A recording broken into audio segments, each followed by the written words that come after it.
पहले क्वेश्चन 22 को समझते हैं कि यहाँ पर हमसे क्या कहा गया है। Refer to example 13।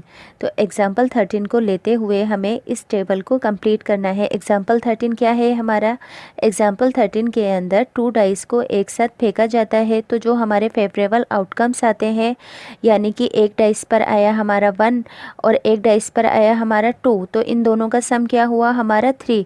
तो ये जो फेवरेबल आउटकम्स का सम है, हमें इस सम की प्रोबेबिलिटी को फाइंड करना है। ऐसे ही यहाँ पर 2 डाइस के जितने भी सम हैं उन्हें दिया गया है, हमें इन सब डाइस के सम की प्रोबेबिलिटी को फाइंड करना है।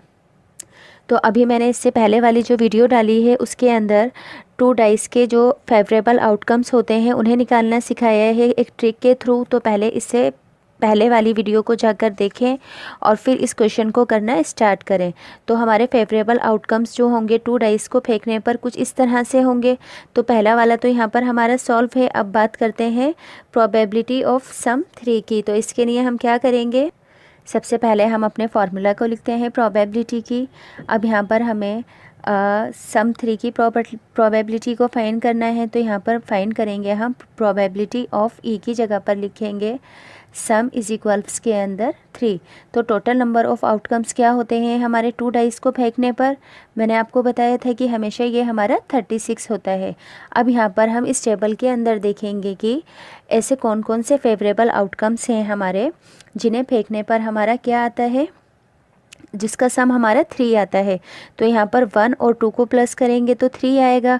अब ऐसे ही 2 और 1 को प्लस करेंगे 3 आएगा, यानी कि ऐसे इस पूरी की पूरी टेबल के अंदर 2 फेवरेबल आउटकम्स हैं जिनको प्लस करने पर सम 3 आता है। तो यहाँ पर पहले लिख देंगे कौन कौन से हैं हमारे। एक तो है 1 और 2 और दूसरा है हमारा 2 और 1। तो ये कितनी टाइम्स है हमारा? 2 टाइम्स।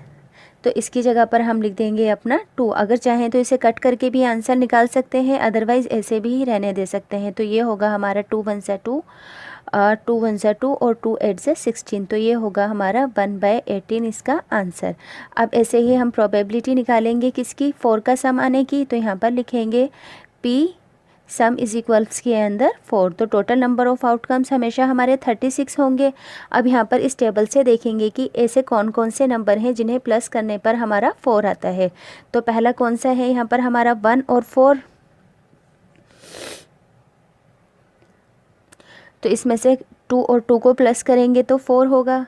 अब ऐसे ही हम अपना 1 और 3 को प्लस करेंगे तो 4 होगा। अब ऐसे ही 3 और 1 को प्लस करेंगे तो हमारा 4 होगा। तो ऐसे यहाँ पर हमारे कितने फेवरेबल आउटकम्स हैं 3। तो यहाँ पर पहले अपने फेवरेबल आउटकम्स को लिख देते हैं। पहला है हमारा 1 और 3, सेकंड है हमारा 2 और 2 और थर्ड है हमारा 3 और 1। तो ऐसे कितने हैं टोटल फेवरेबल आउटकम्स जिनका सम हमारा 4 आता है? 3। तो यहाँ पर लिखेंगे 3/36। अब ऐसे ही बात करते हैं प्रोबेबिलिटी ऑफ सम 5 की। तो यहाँ पर कौन कौन से हैं जिसको प्लस करने पर 5 आता है? पहला है हमारा 1 और 4। तो 1 और 4 को प्लस करने पर 5 आता है। अब ऐसे ही है हमारा दूसरा 4 और 1। अब नेक्स्ट है हमारा 2 और 3, क्योंकि इन दोनों को भी प्लस करने पर 5 आता है। अब ऐसे ही है हमारा 3 और 2। तो टोटल कितने हो गए? 4। तो यहाँ पर पहले टोटल नंबर ऑफ जो आउटकम्स हैं 36 हैं। अब क्या क्या निकाले थे अभी हमने? 1 और 4, 4 और 1, 2 और 3 और ऐसे ही 3 और 2। तो टोटल कितने हो गए? 4/36।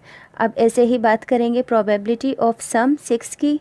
तो 6 के लिए कौन कौन से होंगे? पहले टोटल नंबर ऑफ आउटकम्स लिखेंगे हम अपना 3। तो 6 के लिए पहले होगा हमारा 1 और 5, 6 होता है। अब ऐसे ही 5 और 1 भी हमारा 6 होता है। अब ऐसे ही 2 और 4 6 होता है और 4 और 2 भी 6 होता है। अब ऐसे ही 3 और 3 भी हमारा 6 होता है। तो टोटल कितने हो गए? 1 2 3 4 5। तो आंसर आ जाएगा हमारा 5/36, यानी कि favourable outcomes 5, total number of outcomes हमारा 36। अब प्रोबेबिलिटी ऑफ सम 7 को फाइंड करेंगे। तो यहाँ पर लिखेंगे 7, टोटल नंबर ऑफ आउटकम्स के अंदर लिखेंगे हम अपना 3। तो ऐसे कौन कौन से हैं जिनका सम हमारा 7 आएगा? पहला होगा 1 और 6, फिर ऐसे ही 6 और 1, फिर नेक्स्ट होगा हमारा 5 और 2, और ऐसे ही 2 और 5, फिर होगा हमारा 4 और 3, और फिर ऐसे ही होगा 3 और 4। तो कितने हो गए 1 2 3 4 5 6। तो इसका आंसर आएगा हमारा 6/36। अब 9 के आने की प्रोबेबिलिटी के लिए सबसे पहले टोटल नंबर ऑफ आउटकम को लिखेंगे 36।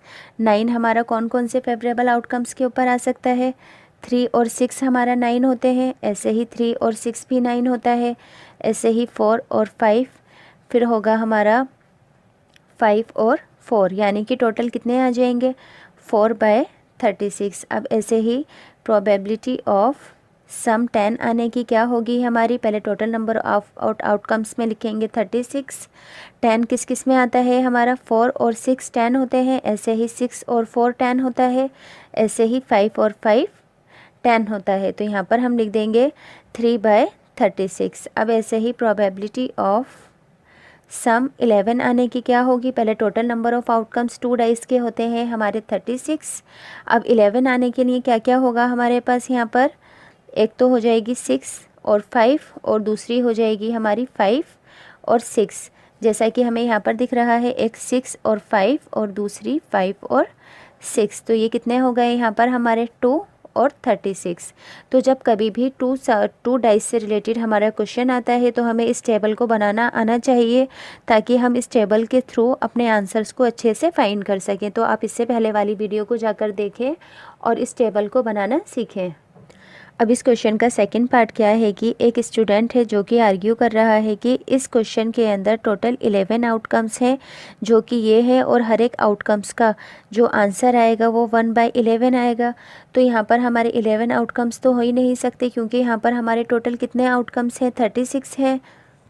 तो इसका मतलब क्या होगा कि जो स्टूडेंट ने आर्ग्यू किया है वो बिल्कुल गलत है। हमें यहाँ पर यही बताना है कि ये आर्ग्यूमेंट सही है या फिर गलत है, और अपने आंसर को जस्टिफाई भी करना है। तो यहाँ पर हम क्या लिखेंगे, तो यहाँ पर हम सेकंड पार्ट के अपने आंसर को कैसे जस्टिफाई करेंगे, पहले लिखेंगे no we do not agree, फिर रीज़न के अंदर लिखेंगे student is saying there are 11 possible outcomes but above we have found there are 36 outcomes.